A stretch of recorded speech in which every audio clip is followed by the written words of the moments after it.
If you're a pop culture junkie who loves TV, film, music, comedy, and other really important stuff, then you've come to the right place. Get ready and settle in for Classic Conversations, the best pop culture interviews in the world. That's right, we circled the globe so you don't have to. If you're ready to be the king of the water cooler, then you're ready for Classic Conversations with your host, Jeff Dwoskin. All right, Janie, thank you so much for that amazing introduction. You get the show going each and every week, and this week was no exception. Welcome, everybody, to episode 312 of Classic Conversations. As always, I am your host, Jeff Dwoskin. Great to have you back for what's sure to be a classic episode for the ages. My guest today is none other than Larry Joe Campbell. That's right, you loved him in According to Jim, Hall Pass, Detroiters, The Orville, and so much more. And we got stories and stories coming up in just a few seconds. And in these few seconds, Marsha Posner-Williams was here last week, sharing amazing stories from her time on Soap, Benson, Night Court, and so much more. Oh, you got to check that out. But first, check out Michigan's own Larry Joe Campbell. We're talking Second City, Detroit, Orville, According to Jim, everything. So many great stories, and that's coming up right now. All right, everyone, I'm excited to introduce you to my next guest, actor, comedian, master improviser, author. Loved him in According to Jim, The Orville, and a million other shows. Central Michigan's own Larry Joe Campbell. Fire up chips. Hey, how are you? Good. It's always nice to have fellow Michigander on the show who's done good things. So welcome. Deep roots. Thank you. Thank you. Michigan is, was home for a very long time. Half my life. We met once in Michigan at Joey's Livonia Comedy Club. Yeah. I have a photo of you, me, Brian McCree, and one other person, which is impressive only because you think this must have been at least 15 years ago, at least. Oh, yeah. At the very least. So the fact that I had a camera. You finally got it developed. Yes.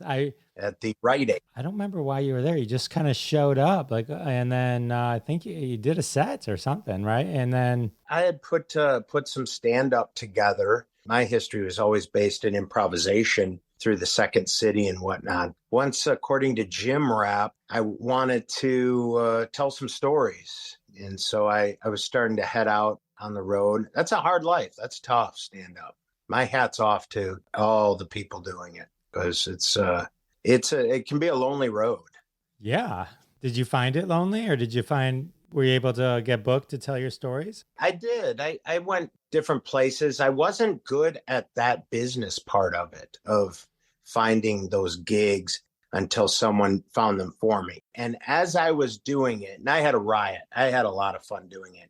I found myself still drawn to improvisation. I think I'd rather be on stage with someone else working. Yeah, to me, it's funny because as a stand-up, it's the opposite. but right. It's just amazing, just the disciplines of both improv and stand-up, just in terms of how the dynamics of how those work. So you were at Second City, Detroit. Mm-hmm. Let's work up to that for a second. So what little baby Larry Joe Campbell, what inspired you to want to go into the world of showbiz in general? Oh, wow. Way back. Yeah. A lot of that is histrionic. A lot of that is family upbringing, I think, right? And I have 3 older brothers, but they're a lot older than I am. And so when they left home, it was largely just me. My mom worked a lot. We did not have money. So when she wasn't working, she was at the laundromat or she was grocery shopping, doing all those things. And my dad, he kind of disappeared at that point, to be honest with you. And I found myself entertaining on my own. And I had Star Wars figures and I would just play with those, like any kid. Or I would be out in the front yard and I would be the quarterback and the receiver and the running back and the defensive back. Like I was everyone, to the point where I created this imaginary football league, the Northern Michigan Football League, the NMFL. And I was great in that league. Oh, was I so good in this made up fairy tale land. I was an all-pro. I think I'm in the Hall of Fame of that league. But I would do all that stuff on my own, and I think that's where the imagination is developed. And by the time I left home, I always wanted to go and play football somewhere, but I wasn't good enough. I was accepted, to Central Michigan University. Certainly wasn't going to play D1 football. My future roommate, who is probably 3 times the size of myself at that point, was a backup offensive lineman. It was like, oh my goodness, this is, I got to do something else. I went theater. I prayed about it. I thought I'd do law, maybe some pre-law, maybe some sports med. Everything I wanted to think I thought I might want to do involved a lot of reading, and I was not a good reader. I was a terrible reader. My mind would wander. I got bored. And then I went into theater and wound up reading more than probably I would ever do in anything else. So, but yeah, I wound up acting. Yeah, now you got to read and memorize what you read. That's right. I didn't think I'd have to nearly read as much as I did, but you read all these scripts and audition. Did not get the first thing I auditioned for. Got the second thing, and I was Roma's bodyguard in the Resistible Rise of Arturo Ui, a Bertolt Brecht piece, directed by my mentor, who would really go on to teach me a lot of things, Steve Berglund. And then it just carried on. It manifested itself. I left, did summer stock, and I had auditioned at Second City when it first opened, 93-ish, right before it first opened. And I had an audition at the Purple Rose that I didn't want to miss because that was kind of for their season, Jeff Daniels' place in Chelsea. But I didn't want to miss doing this. And it was literally a cattle call. There was a guy dressed in a cow outfit juggling. Like no one knew what we were doing in Detroit. We wanted to work, right? We didn't know what Second City was really, but there were thousands of people. And I left to go audition at the Purple Rose. When I came back, they're like, sorry, we're locked up.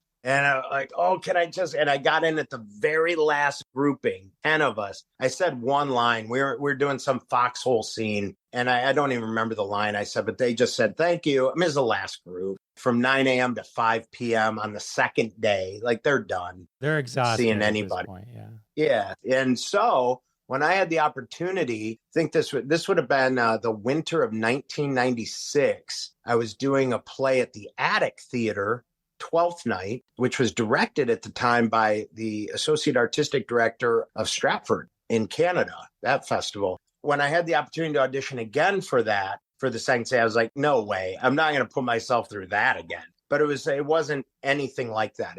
They were trying to establish a touring company. And long story short, we got in. Excellent. I knew the end of the story, so I was just waiting for you to. Yeah.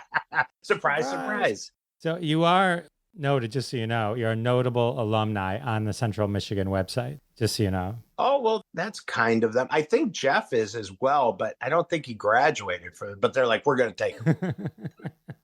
I would too, by the way. And then you went to Wayne State also? I would meet my wife there. I would meet Peggy there.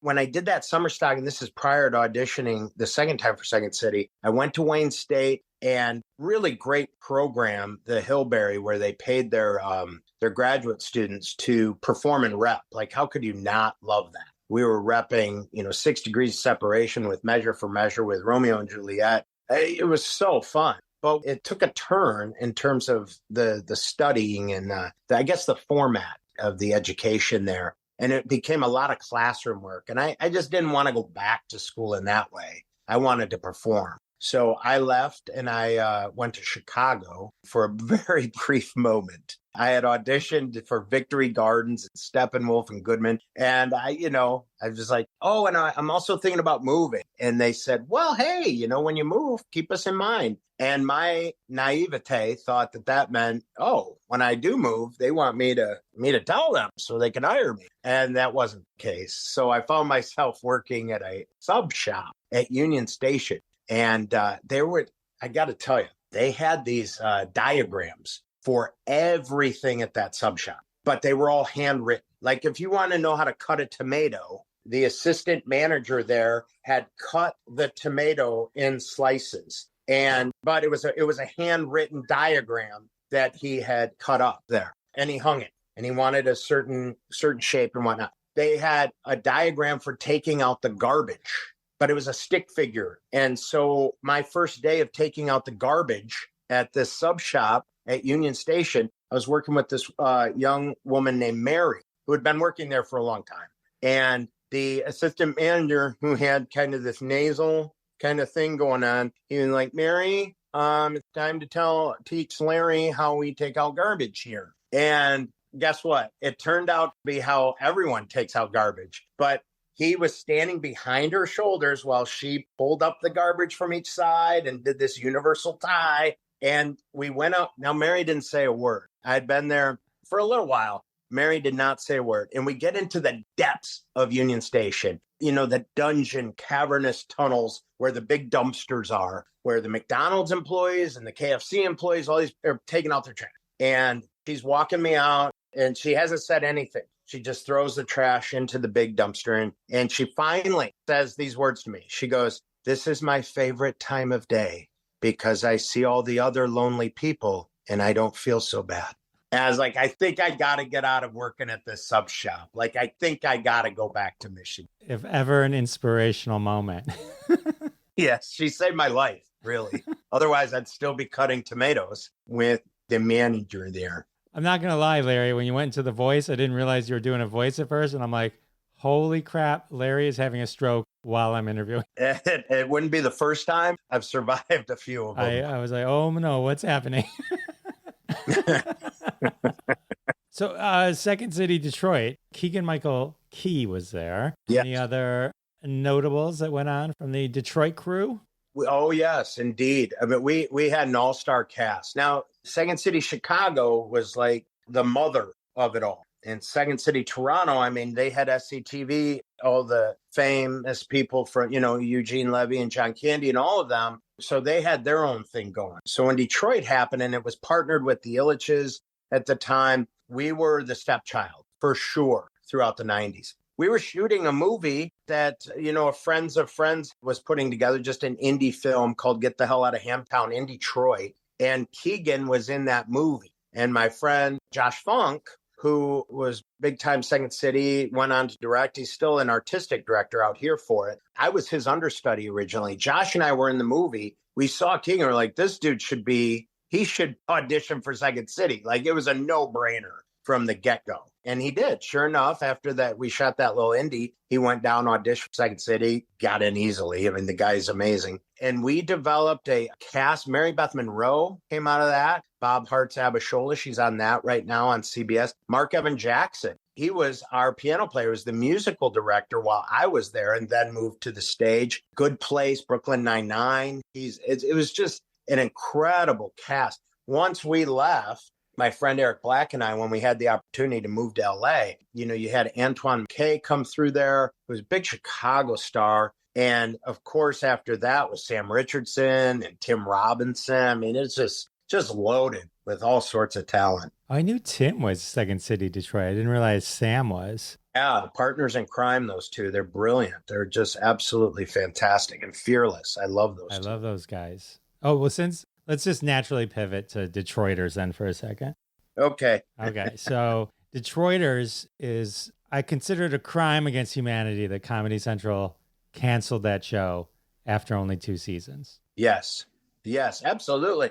I mean, what was not to love about it? And they were so gracious in bringing all of us back for these one-off episodes. And I got to be a part of that with those guys. It's just, that's something that could have ran for a half dozen, even longer, and just been a mainstay, a staple there. I mean, look what they've done afterwards. It's just incredible. Yeah, so great. It's like they had like this uber talent, and it was just like, and it was always funny because Detroiters, for those of you who don't know, it's Sam and Tim are ad executives, second generation. Like, their father was the big guy in Detroit, and there's a lot of agencies in Detroit. They weaved in a lot of real things, but then also they made fun of like commercials and things that we grew up with. If you grew up in the like 70s and 80s in Detroit, they did versions of those.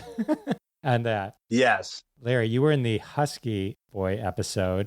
It's on Comedy Central. You can go watch all these episodes on it. And it's super funny, just the way you all kind of just engage with each other. It's the dynamic they have with everyone is so funny. So easy. They made it really simple. It was fun because that was the kind of triggering episode that made Tim think about his dad again and everything that kind of went haywire at the ad agency for his dad's sort of, downfall, as it were, that he kept secret. But it was just, they're great. I think there's a resiliency in Detroit. The theater community is not huge. So while you would naturally expect it to be competitive, I find people look out for one another there. And it can, it's a little more intimate than other cities. I loved my time in Detroit. I really did.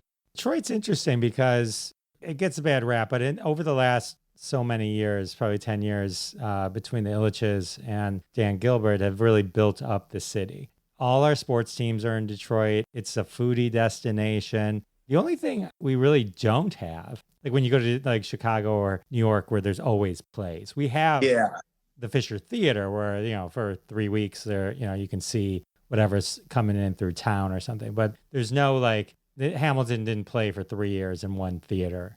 Right. Absolutely. They're all a lot of road shows. Yeah. So people can get a taste and get season tickets, but there isn't that main.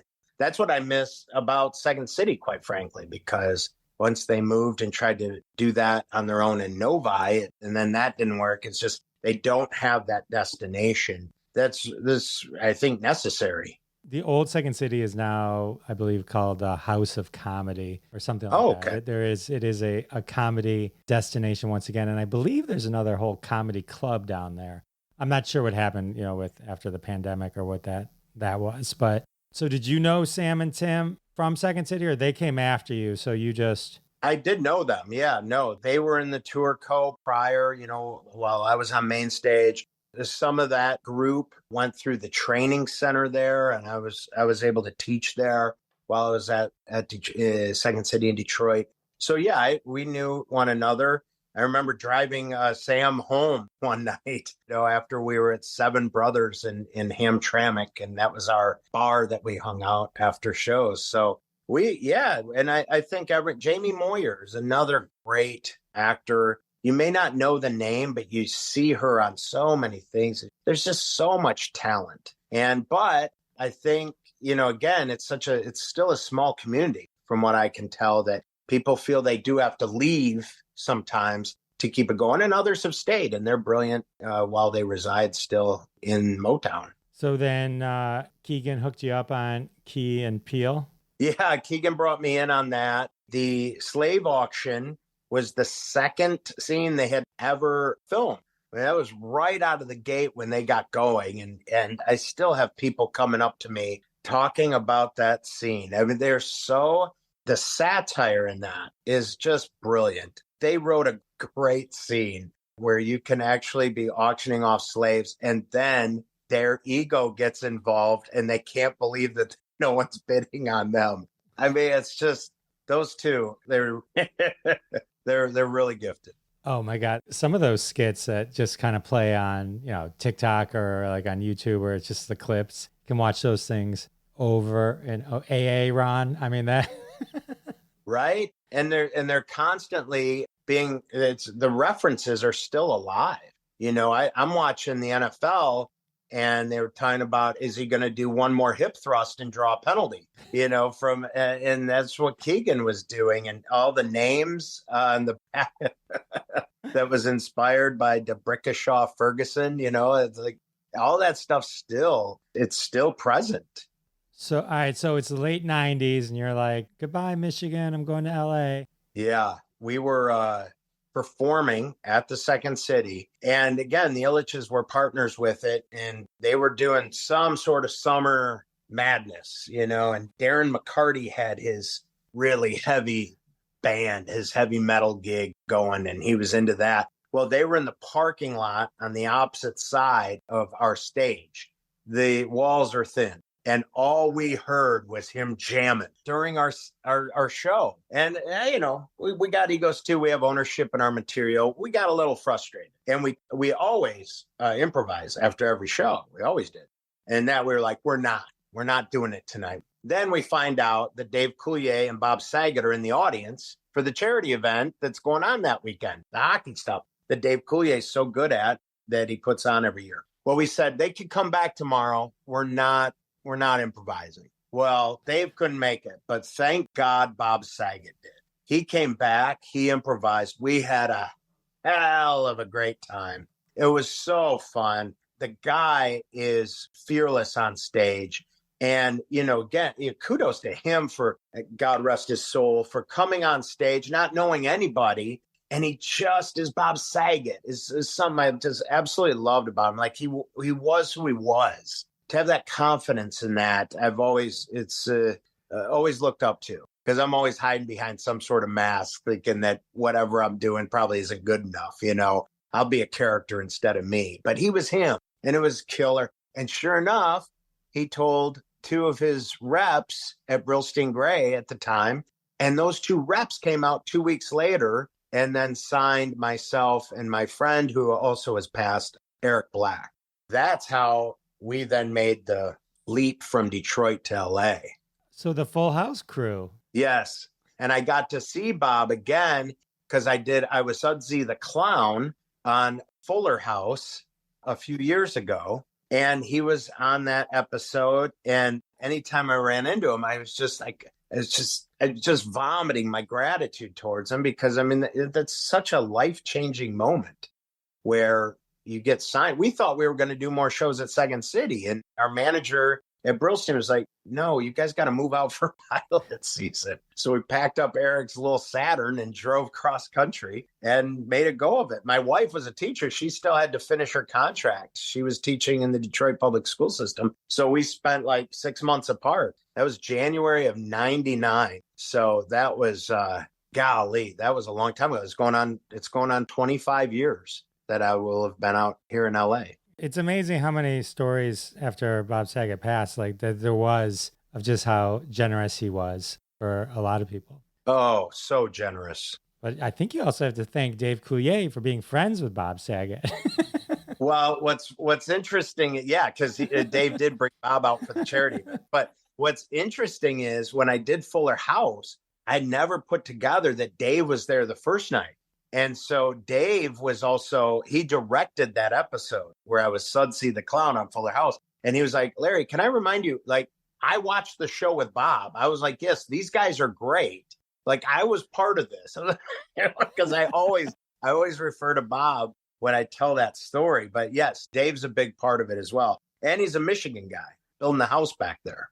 Yeah, I opened for Dave Coulier once at Mark Ridley's comedy Castle. I was a little starstruck when I met him.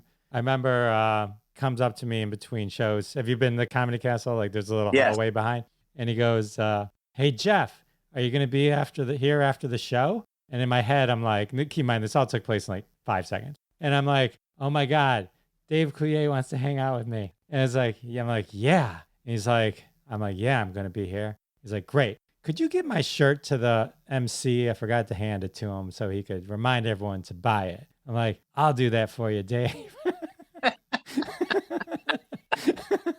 Oh, great. That is so good. Oh, man. That is fantastic. We're always, I just have that thought in my head of what we do might lead to something even better in this business. And oftentimes it's like, no, just help me sell a shirt, huh? Is it one of those things where you're just glad it all happened in your head, Yes, yeah, absolutely. Wasn't sure what the facial expressions were revealing. That whole weekend, I was just like, I remember I was walking out the door and Dave Coulier goes, nicest guy in the world, by the way. And he's like, bye, Jeff. And I turn and say, bye. Because in my head, I'm like, oh my God, Dave Coulier remembered my name. And as I turn and I'm still moving backwards, I smash into the divider in the door. There's like a huge metal divider. And I just go, boom. I just smash right into my back. Well, I'm like euphoric that Dave Coulier remembered my name. And I'm just like, I'm going to go home and I'm not talking tomorrow. I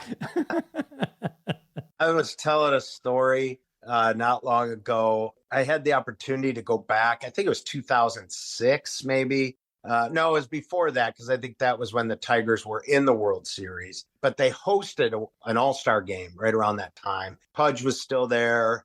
and some of those guys. And I took back my friend who was a writer on According to Jim, John Beck, who incidentally wrote the episode with his partner, Ron Hart, of Sudsy the Clown later for Fuller House. But anyway, small world. I was at Greektown, Pizzapopolis, showing John, Chicago style pizza in Detroit. And this guy came up to me and he was like, Andy, it's my character in According to Jim. And hey, man, can I get a picture and sign some stuff? I was like, yeah. We're almost done eating. I'll come right out. That's cool. He's like, yeah, no problem. And his friends were like, what? What's going on? Yeah, let's hang outside. So long story short, I get outside there and he's like, here you go. And he hands me the paper and pen to sign. And guys, he's trying to get his friends around to take a picture with me. Gather around, guys. And they're like, well, who the hell is this guy? Right. And he's like, it's Andy Richter. And I was like, no, man, I'm Andy from According to Jim. And I'm telling you, I'm still writing like best wishes.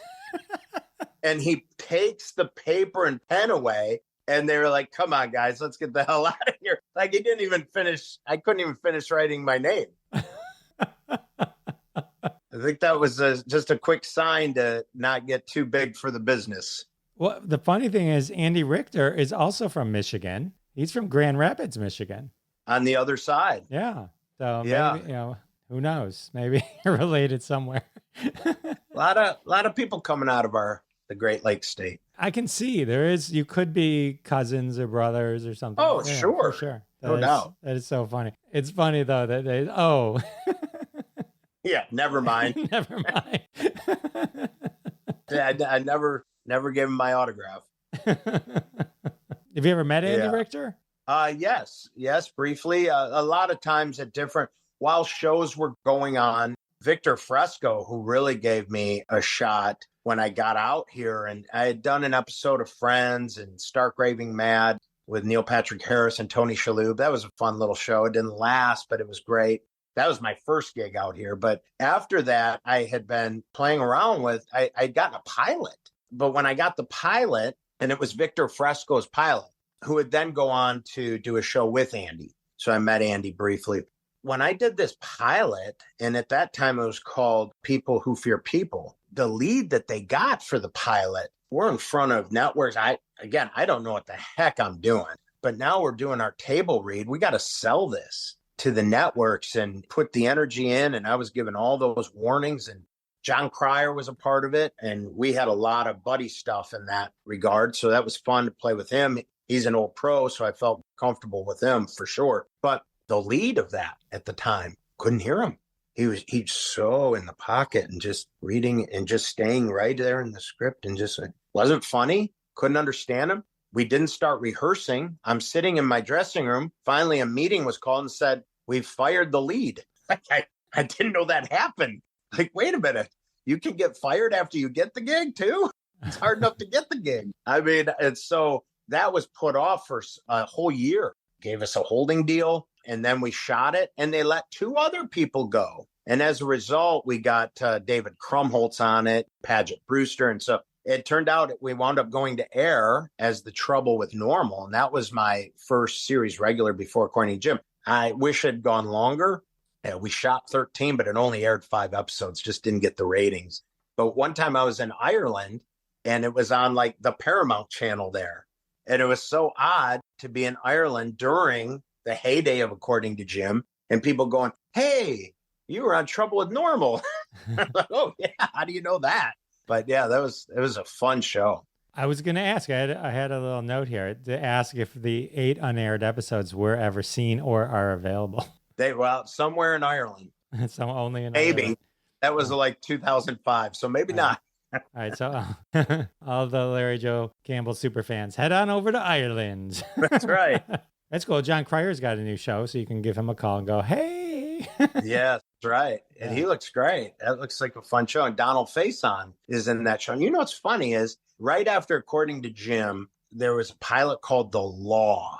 And Cedric the Entertainer, Donald Faison, it was a really great cast. And it just didn't go. I mean, if people knew how hard it is, A, for writers to get a deal, and, to get that script and all those notes for it to get to that next level. It's tough.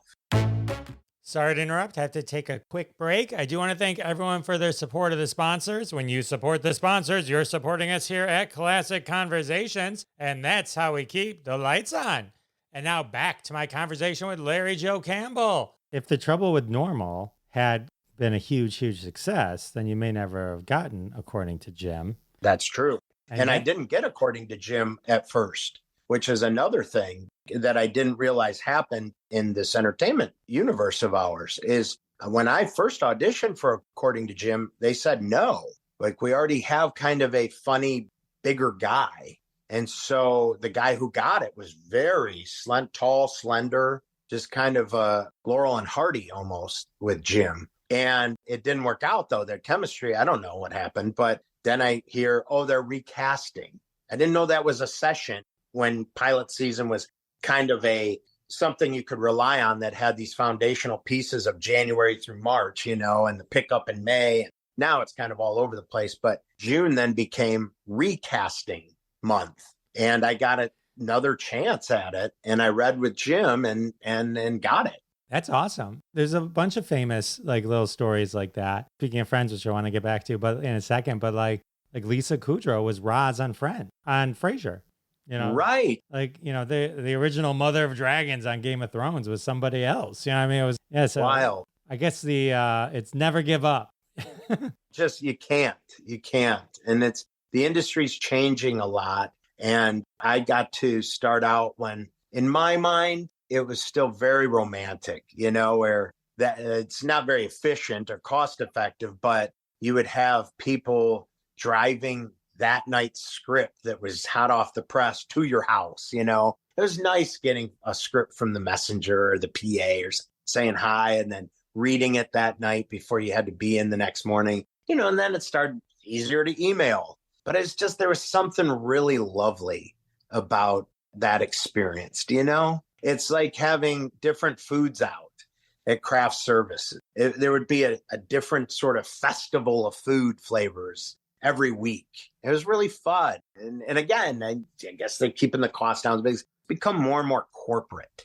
Well, I'm glad it was a good experience. You deserved it, even though later it would haunt you in Greektown. Oh, yeah. No, it was all good. It's just, I think it's just that I did a little guest spot on Good Luck Charlie on the Disney Channel, right? Love that show. It's a great show, right? Yeah. Yeah. And I'm doing that, playing the office or the store manager. But Wednesdays, Eric Allen Kramer, who's so generous and gifted, he's so good. I was a fan of his prior to that.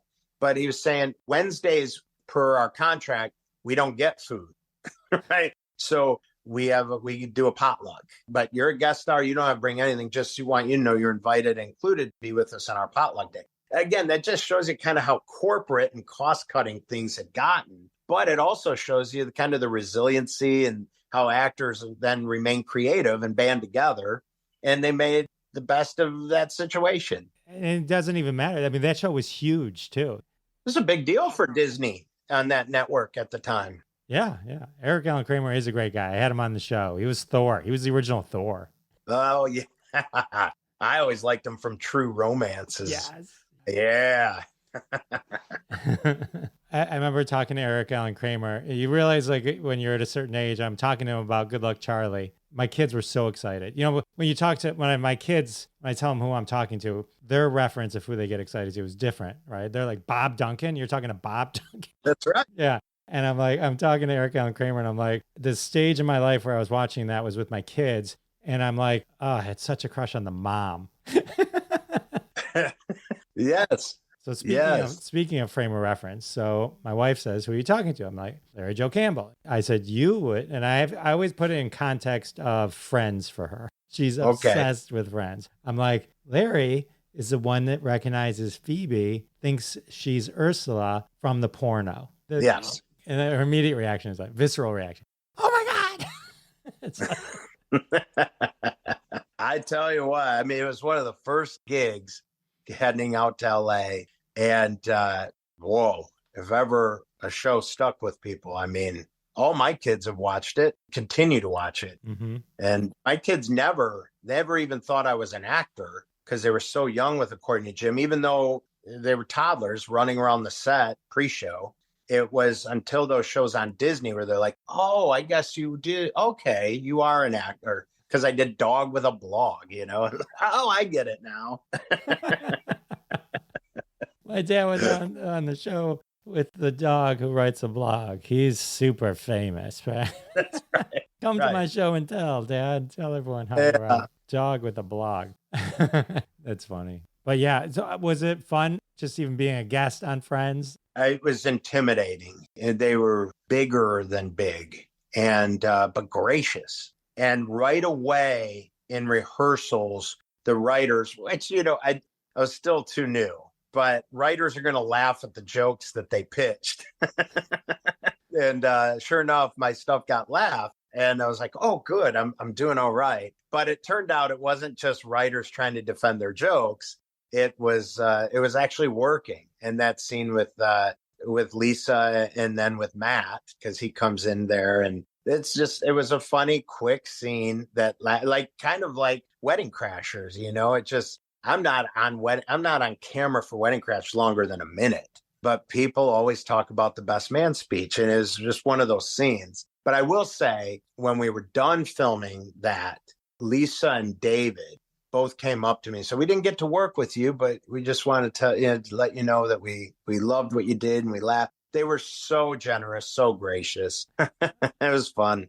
I think it's a huge deal to be able to do something that quick and be that memorable. Yeah, well, it's funny because they're like, oh, the general public may go, oh, you agreed to do a cameo in that, huh? I was like, no, I didn't agree. I just auditioned with everybody else, and I thanked God when I got it. Like, I didn't read the script and go, maybe, come on, man. I want to work.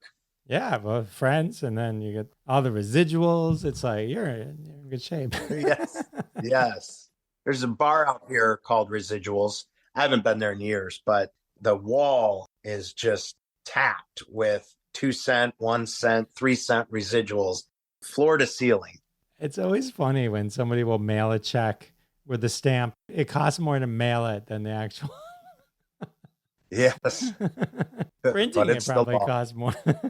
Right? Absolutely. All right. So you don't get the role of Andy, and then you do get the role of Andy. And so now you're part of, according to Jim, as Andy, that would later haunt you in Greektown. But now, when it's still a good thing and a happy memory, tell me about just the developing friendship with Jim Belushi and just kind of working on the show. He's one of my dearest friends. He's always had my back. I keep in touch with everybody through texting and social media and whatnot. But Jim has just been we still perform together. He had his Growing Belushi series because he has a cannabis farm in Oregon that went 3 years. I think the last season aired just before the strike on Discovery. Even before that, for the last, I want to say 12 years, we've gone around improvised together with short form improv. He'll do some stand up to start out the night, and he'll interview some people. We'll try and incorporate those people in the scenes we do, but we're doing all those short form improv scenes that people, if they've studied improvisation, they've wound up doing them, with like open option and blind line. And we do make us songs. We do a thing called 3 tenors, which is a lot of fun, where we make up arias after we interview people. And so to do that for the last, I think it's about 12 years, hitting performing arts centers and corporate gigs. It's really great to have that on the calendar where, as we get older, but it's like, oh, great. In March, I get to see Jim and the gang. And so we have those on the schedule. It's a lot of fun. Oh, that's awesome. Well, I imagine over 8 years, you became quite a family. Yeah, it was, that was a long run, 182 episodes. And now that it's on Amazon Prime, that's when my kids, who are all adults now, college and whatnot, they're like, oh, wow, that show was actually pretty good because they're so young. And one of my kids have watched the whole series twice. They just enjoy it. But we were so involved in it. But there are some really great classical comedy scenes in that that people, and God bless the people who post that on Instagram, because it's so fun to relive and repost those things. With it being available on streaming, you get a whole new set of fans, and right, so new generations get to experience it. Yeah, absolutely. When it first came out, the critics on the coast didn't really care for it, and the flyover states were the ones who loved it, and of course the Midwest, where Jim's from, and I'm from Michigan, and it really blew up there. But now it gets new life, and people anywhere who may have said, nah, no thanks, I'll keep watching Everybody Loves Raymond, I got my sitcom, everyone kind of had their loyalty to something. Yeah, they get to see it anew. That's awesome. The Cubs finally won the World Series. Everything worked out. Yeah, everything worked out.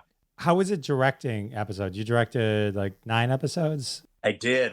Was that great? That was great. What was interesting, go full circle, I pulled the Star Wars figures out that were now my kids. And I would actually, to get my shots in preparation for camera blocking, I did set them on the table, made this faux little set of the living room or the kitchen. It's like, okay, there's my 2 shot. Okay, there's my master. Great. There's my over, right? And there's always this, at least for me, there was always this huge safety net underneath me, because Jim had directed quite a bit by that point. But all those writers and producers, the crew themselves, they were just pros, and no one was going to let me fail.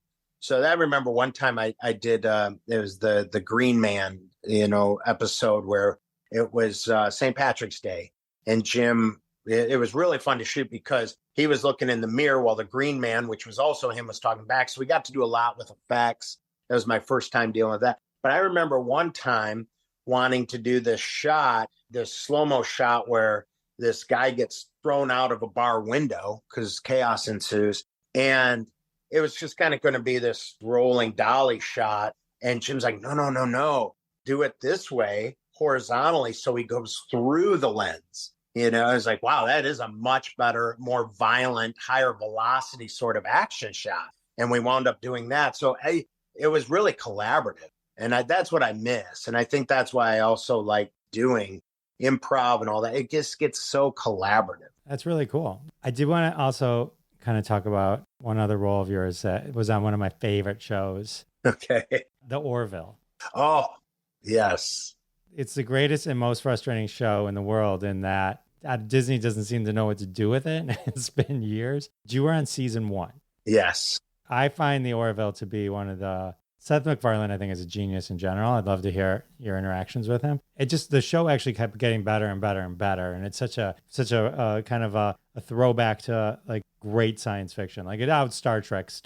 And so I just kills me that there's only like, not even that many episodes. It's like, and it's been like, because you were on it in 2017, which was at season 1. 6 years later, we're still waiting for a season 4, and it's been years. Yeah. Moved around quite a bit, right? With Hulu and yes, and having legs on network television at first. And what a cast. So great. When I had this arc on it, and I was so excited, because I was recurring on this show. Seth MacFarlane, he is a genius, and he's very generous. But to write all that, to create not just to write it, create an original world, and it didn't feel like it was stealing really from other shows. It felt like it was its own new thing. Very privileged, very honored to be a part of it. I remember being getting fitted for my costume, and the costume designer right away said, now, wait a minute, let me make sure I'm understanding. Your character is the one that leaves at the end of the season? I was like, no, wait, what? Because you don't get to read these scripts ahead of time. And I remember driving home so blue, like, wait, what? I leave? And he was like, maybe not, who knows? And sure enough, I get a promotion or something stationed on some other ship. I was like, no, I don't want that. I wanted to do that going away scene. Like, no, I'm good. I'll just keep being me right here. It was great fun. We would have a read through. I remember the read through where we read that episode where I was leaving, and is Seth said, don't worry, Larry's going to be coming back. And it just, I mean, but that's the game, right? That's the nature of the business. And yep, I haven't been back, but it was certainly a joy to be on it while I was on it. It was cool. It was, you had a good role, chief engineer. Yeah, you want that. I wanted that role. That was great. But, if they ever bring it back, who knows, I mean, they can always, you figured once it went to Hulu and then it ended up on Disney Plus, you figured they were trying to get some momentum going, but then all of a sudden, it still has not happened yet. But it seems to have enough of a following that you give it another shot somewhere and it'll take that group with it and it'll grow new viewership, you would think. The first season, your season, was not Family Guy-ish, but it was closer to that level of humor. And by season 3, it was much more serious show with just elements of humor. He definitely evolved the show and really covered some deep issues, like really deep issues, like a good science fiction show should. Yeah. It's a shame. But it has to come back so you can come back and speak well of Barry Manilow again. Which... That's right. Oh, I almost got a chance to sing him too, but they cut it. It was actually, it was like Weekend in New England or something good like that, but they cut that. Barry Manilow was my very first concert I ever saw with my parents. They took me to Barry Manilow at Pine Knob. Mine was a Kenny Rogers Very Special Christmas. That would have been great too. Kenny's amazing. That's why we're in comedy. Okay, so what's next for Larry Joe Campbell? You got a book, you got a new show coming out. I've been writing a book. It's, the strike lasted as long as it did. And so you want to keep the creative juices going. So I have written a book and I will continue to rewrite that book because it keeps providing me ideas and stories. So it's really feeding me right now. It's about a out of work aging actor who finds himself in the midst of a separation from his wife. My wife and I are married 27 years, so it's fiction. It's a fantasy. That's right. That's right. It's just pure fantasy. After 27 years, looking for a little spark of her leaving. No. But he finds himself in Michigan at his brother's house over near Grand Rapids, actually. But the big thing is, this is why I wanted to be a little challenging with the writing of it. Freak accident at the beginning of the book, he loses his voice. So he's purely observing the people of this small town in the Midwest. And in doing so and watching these stories unfold, kind of sees the culpability he has in the relationship with his wife. So anyway, that's feeding me. And that's been a real joy to write. It sounds amazing. I love it. Any other TV projects coming up? We did shoot one thing that's being shopped, actually, called High Spirits, in the vein of Derek Waters, who I did Hall Pass with, the Drunk History. This is more of telling horror stories while on cannabis. Now, I'm not a big smoker. I believe in the medicine of it, especially being around with Jim and doing those and going to dispensaries, and you really see like veterans, how that's really helped them.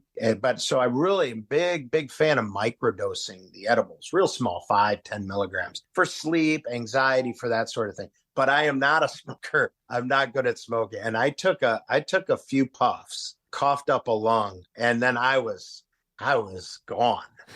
And I'm trying to recount this story about a witch in Nashville or in Tennessee from the 1800s. And it was fun. It was challenging. But I remember I kind of freaked myself out prior to getting in the set and doing that. It's like, wait a minute, I'm being very unprofessional right now. I couldn't get myself out of that. Like I've never performed inebriated. Crazy. I think it's the whole idea. That's what they want, right? Right. And that's exactly what they wanted. So hopefully it'll be an embarrassment of laughter. Of riches, yes. That's right. Thanks for hanging out with me and sharing these fun stories. I know there's a million more, but we'll get those next time. Where Thank can you. People, oh, I'm sorry. Where can people keep up with you on social media? Oh, I'm Larry Joe on Instagram. I'm Larry Joe Campbell with one L at the end. I ran out of letters on Twitter or X. It sounds so dirty now. Facebook, that's usually just cousins that want to tell me that I should stay humble. So I don't look at that much. Larry, thank you so much. I can't thank you enough. Oh, well, thank you for having me, Jeff. It's been a delight. All right. How amazing was Larry Joe Campbell? I know. According to everyone, that was a great interview. Thanks, Larry, for all the great stories. Can't believe it just flew by.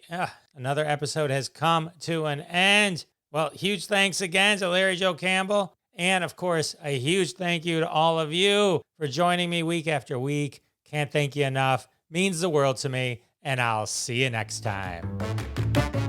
Thanks so much for listening to this episode of Classic Conversations.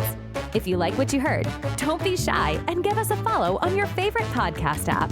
Also, why not go ahead and tell all your friends about the show? You strike us as the kind of person that people listen to. Thanks in advance for spreading the word, and we'll catch you next time on Classic Conversations.